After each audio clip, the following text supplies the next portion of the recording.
incoming. If you're very observant, you might just see the very first waves of nuclear warheads inbound. In fact, you may not even know what they are until it's too late.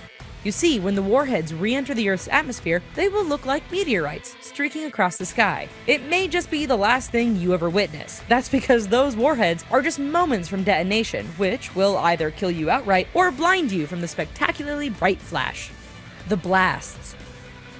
If you live in a major city or within several miles of a military base, you likely will not survive the immediate period of a nuclear exchange. Multiple times stronger than the bombs used on Hiroshima and Nagasaki, the intense pressure, radiation, heat, and wind force from modern-day nuclear weaponry means anyone within several miles of a target is in a bad spot.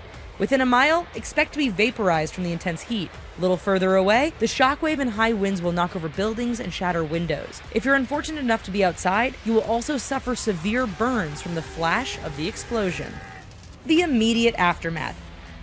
So, you survived the initial blasts. Congratulations! Depending on where you live, you could be in two very different worlds. In the country, you may have broken windows, suffered a few burns, and have a horizon fresh with mushroom clouds.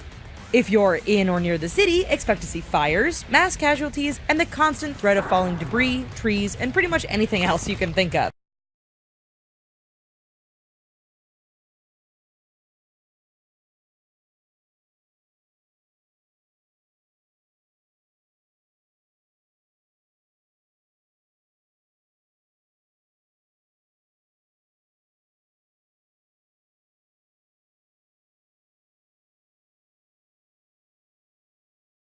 Fallout.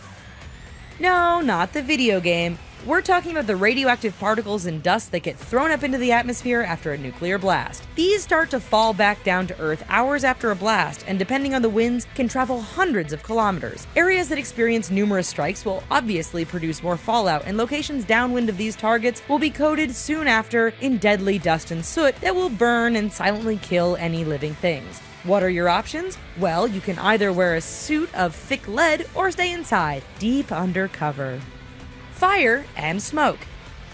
In the aftermath of a nuclear exchange taking place, the nuclear holocaust will be characterized by raging fires and thick plumes of smoke. Think the California wildfires are bad? That's nothing. Hundreds of fires will have been touched off all over the planet and rage out of control because there simply won't be any way to control them. Scientists say these fires will release 150 million tons of smoke into the atmosphere. Within weeks, the sun will be largely blocked out and the days will be noticeably darker all over the planet. Global cooling. Scientists have long been convinced a nuclear war would lead to massive global cooling. After all, fill the atmosphere with a lot of smoke and dust, and things are bound to get colder, right? Well, it's more disturbing than that. You see, researchers ran a simulation that had just 100 small Hiroshima-sized bombs being detonated. They predicted within 5 years the Earth would be 1.5 degrees cooler and crop growing seasons would be shortened by up to 40 days. You might not think that sounds like a lot, however, keep in mind the size of the test and the reality that modern nuclear weapons are substantially more powerful, and there are thousands of them.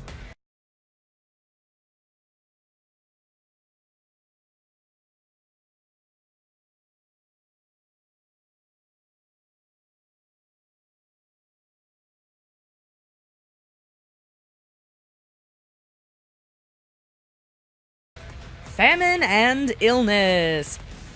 If you survive the blasts and the fallout of a nuclear holocaust, you can expect to face some new challenges. What's crazy about this is that areas that once produced so much food and had eradicated much of the disease that plagued the world will now face famine and illness on scales never before witnessed. Sure, there will be less mouths to feed, but a combination of colder weather, lack of sunshine, and a breakdown in the transportation network that we take for granted every day means food could be hard to come by. Add into this diseases from contaminated water and increases in cancer rates, and it's not likely going to be an easy or fun life.